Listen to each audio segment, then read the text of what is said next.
मी रमेश मुकादम ग्रामोदय विचार माध्यमातून आज कॉकरोच जनता पार्टी नवीनच उदयास आलेली ट्विटर हँडेड एक पार्टी आहे.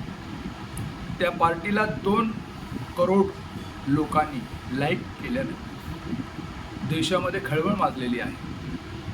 त्याबद्दल बोलण्याचा प्रयत्न करणार आहे. व्हिडिओ आवडला तर लाईक करा, सबस्क्राईब करा आणि फॉरवर्ड करा. कॉकरोच जनता पार्टीचे संस्थापक अभिजित दिपके हा महाराष्ट्रीयन तरुण आहे. औरंगाबादमध्ये येतो राहतो. जवळजवळ 30च्या आसपास आहे आणि जवळजवळ मागासवर्गीय समाजाचा नवबौद्ध समाजाचा हा मुलगा आहे आणि सुप्रीम कोर्टाचे जज CG यांनी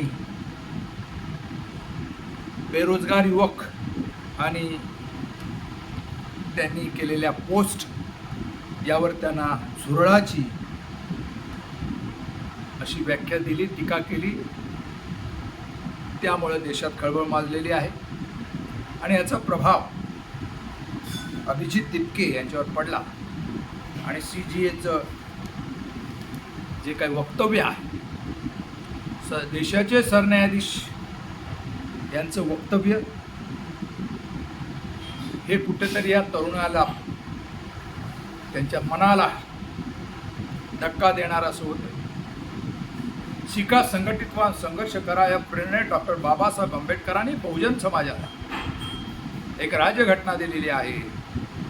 भारत स्वतंत्र झाल्यानंतर 1947 साली भारताला मिळाली राज्यघटना आणि त्या राज्यघटनेवरच कारभार चालला पाहिजे आणि राज्यघटनेप्रमाणे कारभार चालला नाही त्याला देशाच्या सुप्रीम कोर्टामध्ये आव्हान देण्यात येत आहे. सुप्रीम कोर्ट त्या ठिकाणी स्टे देऊन किंवा हे नियंत्रण आणू शकतं.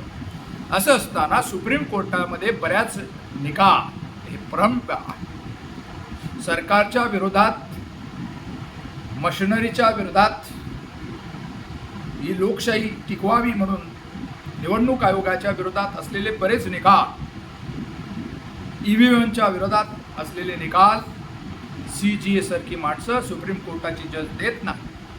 आणि असं असताना सरकारवर टीका करणारी जे काही तरुण मंडळी असतील, शिकून संघटित झालेले आहेत पण बेरोजगार आहेत, अशी लोक जर मतप्रदर्शन करत असतील आणि त्याला झुरळाची उत्पादन दिली तर असा हा युवक अभिजित दिपके याला ते भावलं, हे त्याच्या वर्मी लागलं आणि त्याने एक ट्विटर पोस्ट केली कॉकरोच जनता पार्टी नावानं आणि सरकारच्या धोरणाविरुद्ध त्यांनी 16 तारखेला, अंदाजे 15 तारखेला जस्टिस सूर्यकांता यांनी झुरळाची उपमा लोकांना दिली आणि तशा आशयाचं वृत्तपत्रामध्ये वगैरे आलं.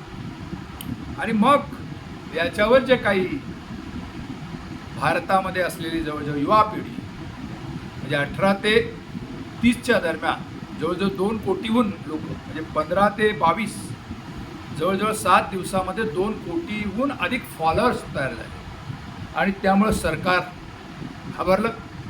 CGAचं वक्तव्य आणि त्यामुळं तरुणाई कुठेतरी बेरोजगारीने त्रस्त झालेली आहे आणि या बेरोजगारीने त्रस्त झालेल्या लोकांना कुठेतरी हे भावलं आणि त्यामुळं बऱ्याच लोकांनी आपलं मतप्रदर्शन केलं आणि सरकारच्या विरुद्ध रोष व्यक्त करण्यात आलेला आहे. असं जरी असलं तरी कॉकरोच जनता पार्टीच्या संदर्भात जे त्यांचे प्रमुख आहे अभिजित दिपके हे 2020 ते 2022च्या दरम्यानमध्ये आम आदमी पार्टीचा प्रचार प्रमुख होते. ते ट्विटर हँडल करायचे. त्यामुळे आम आदमी पार्टी ज्या पद्धतीनं झटपट उदयास आली, अण्णा हजारेंचं आंदोलन आणि त्या आंदोलनामुळं तरुणाई कुठेतरी चुकली आणि काँग्रेसच्या विरोधात तरुणाई गेली आणि काँग्रेसचं सरकार पाडलं गेलं आणि भारतीय जनता पार्टीचं सरकार गेले 10 ते 12 वर्षाप्रमाणे चालत आहे आणि ते भांडवलशाही लोकशाही जोरात राबवत आहे.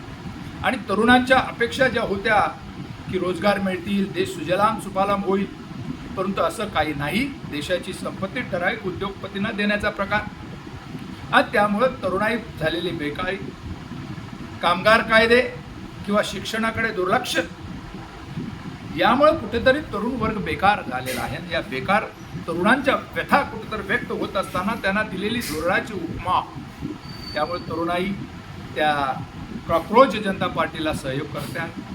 असं जरी असलं तरी ज्या पद्धतीनं जनता पार्टीच्या नेतृत्वाच्या विरुद्ध आम आदमी पार्टी उदयास आली, आपचं दिल्लीत सरकार आलं, पंजाबमध्ये आलं, परंतु ते काही टिकलं नाही. अशाच प्रकारे आता भारतीय जनता पार्टीच्या विरोधात चाललेलं वातावरण आहे. शहा मोदी यांच्या धोरणाच्या विरोधात कुठेतरी आंबेडकरी जनता असेल किंवा उच्चवर्गीय तरुण देखील नाराज आहेत. ते बेकारीला आता तोंड देत आहेत. असे तरुण भडकल्याचे दिसत आहे. सरकार कुठेतरी विफल झालेलं आहे. या विफल सरकारच्या विरोधात कुठेतरी तरुणाई एकाच पक्षामध्ये काँग्रेसकडे झुकेल का, आणि त्यासाठी याला काय डायव्हर्शन देता येईल का, असा भारतीय जनता पार्टीचा थिंक अँड टॅकचा विचार आहे का, किंवा RSSचा विचार आहे का, असं देखील या अँगलच्या दृष्टीनं बघणं गरजेचं आहे. असं जरी असलं तरी तरुणाई आता कुठेतरी सरकारच्या धोरणाला पिचलेली आहे.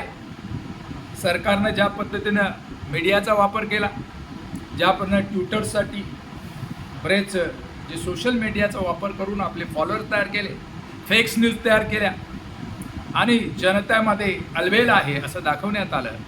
आणि असं असलं तरी 1 कोटीच्या आसपास भारतीय जनता पार्टीने आपले फॉलोअर्स केलेले आहेत. आणि 15 दिवसामध्ये कॉक्रोच जनता पार्टीच्या माध्यमातून 2 कोटीहून अधिक लोक फॉलोअर्स होतात. विरोधी पक्ष नेते असलेले राहुल गांधी यांच्याकडे जवळजवळ 90 ते 1 कोटीपर्यंत फॉलोअर्स आहेत. आणि ह्या पद्धतीने कुठेतरी तरुणांमध्ये कुठेतरी असंतोष आहे. आणि हे जर केलं नाही, झेनजी जर भडकला तर बांगलादेशसारखी स्थिती होऊ शकते, श्रीलंकेसाठी स्थिती होऊ शकते, असे या देशाच्या भांडवलदारांना वाटतंय. आणि म्हणून ते ट्विटर हँडल बंद केलं गेलं. म्हणून भांडवलदारांना हा विचार आहे का? तसेच CGA यांनी केलेलं वक्तव्य आणि त्यांना केलेलं टार्गेट हे कुठेतरी या भारत देशाची लोकशाही कुठेतरी सुप्रीम कोर्टाच्यामुळं त्याला तार होते का, सुप्रीम कोर्टाच्या धोरणामुळे कुठेतरी रोखली जाते का, हा देखील एक चर्चेचा विषय आहे. या सर्व गोष्टीचा अँगलचा विचार करता जनतेने आता कुठेतरी विचार केला पाहिजे.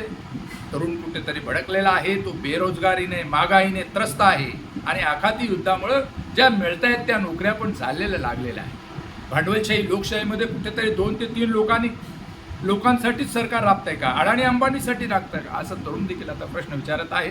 आणि आंबेडकरवाद या देशामध्ये रुजणं आता गरजेचं आहे. कुठेतरी आंबेडकरवादी जनता या निमित्तानं संघटित व्हावं, आपली मताचे अधिकार देऊन कुठेतरी चांगलं सरकार आणावं की जे लोकशाहीची चाट, स्वातंत्र्य, समता, सामाजिक न्याय आणि बंधुता हे जे तत्व आहे ते तत्व जर तुम्हाला टिकून ठेवायचं असेल, भारताची लोकशाही टिकवायची असेल, तर कॉक्रोच जनता पार्टीच्या माध्यमातून उदयास आलेले जे काही तत्व आहे याचा गांभीर्याने विचार येथील आंबेडकरी जनतेने करावा.